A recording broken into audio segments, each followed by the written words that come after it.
Now let's move on to the second topic on our list, the types of cities and forts that the Hopewell people had. So the eastern half of the United States used to be covered with the ancient ruins of the Hopewell civilization until the United States spread from the Atlantic shores and westward across the continent. The Hopewell built their structures mostly with earth and wood, and many of their cities were fortified with deep ditches and high walls of earth, creating a perimeter around their cities. And so all that remained after more than 1,000 years were just the earth structures. Most of these structures have been leveled to the ground as our farmlands and cities were built over them, but a few ruins are still here, some of which you can go and visit today. Thankfully, survey drawings from the early to mid-1800s were made of some of these earth structures before they were leveled.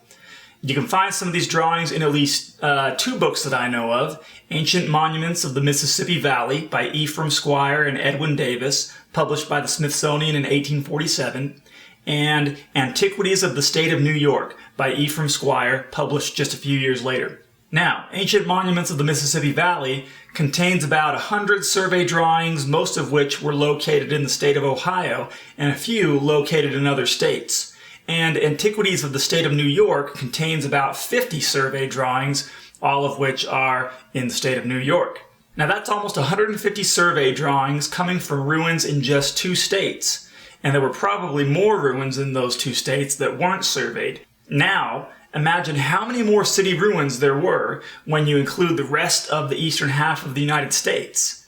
That's a lot. So, let's take a closer look at one of these survey drawings. Here's one that used to be in Ross County, Ohio.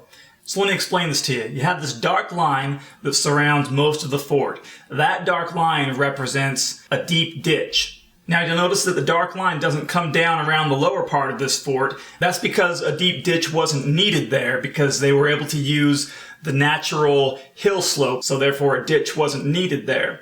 Now if you notice, the lighter inner line surrounds the entire area, and that lighter line represents high walls of earth. So outside of this area, you have the deep ditch as well as the natural hillside going down and then starting to climb up over this high wall of earth.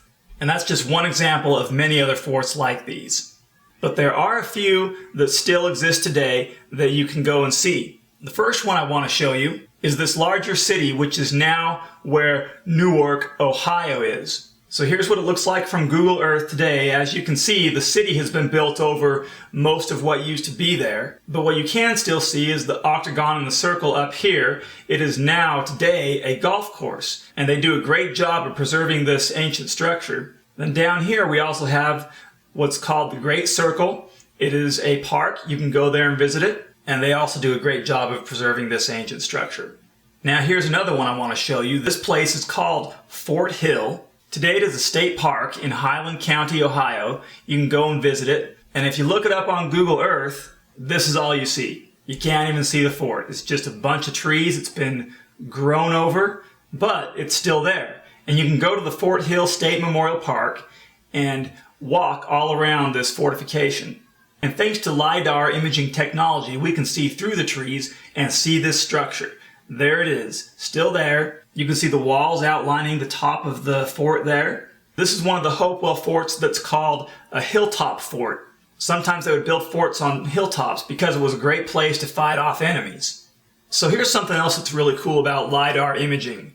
Here's a survey drawing of another fortified city, and it's no longer here today, but what LiDAR imaging can do, it can penetrate a few feet into the ground and sense compaction. And so even though this structure isn't here anymore, here's a LiDAR image of this area today, and you can still see some of the outline of where this structure once was, because it had compacted the ground.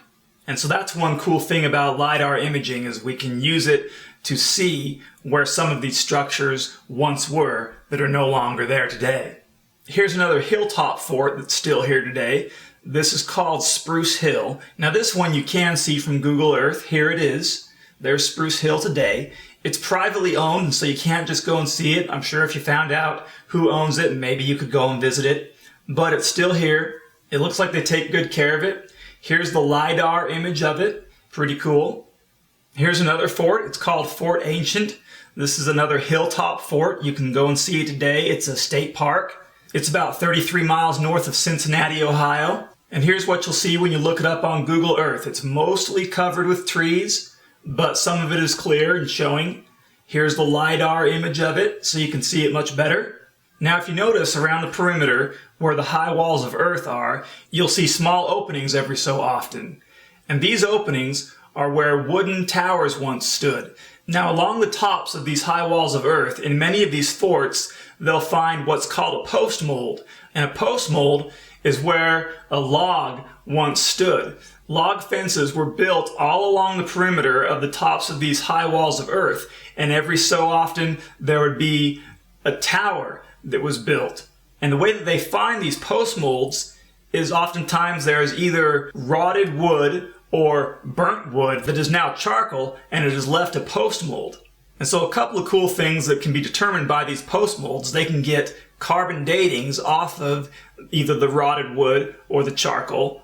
And also when they find the charcoal, they know that these wooden fences and towers were burnt down by fire. And because they know the size of these holes, these post molds, they can reconstruct to a degree what the fences and the towers would have looked like. Here's an example of part of a wall and tower that's been reconstructed. Now this one isn't at the top of a high wall of earth, but nevertheless it's at a Hopewell site, and they've reconstructed what the fence and towers might have looked like. And they think that some of these wooden fences and towers may have been covered by cement, most likely as a way to, one, keep it stronger, and two, keep it from getting burnt down by their enemies. And when you read in the Book of Mormon, these are the exact kind of fortifications that they used to build. They would dig deep ditches with high walls of earth surrounding their cities, and then at the top of those high walls of earth, they would have log fences built all the way around the perimeter with towers every so often. Now here's one more that I want to talk about. This earth structure here was once located 20 miles east of Milford, Ohio.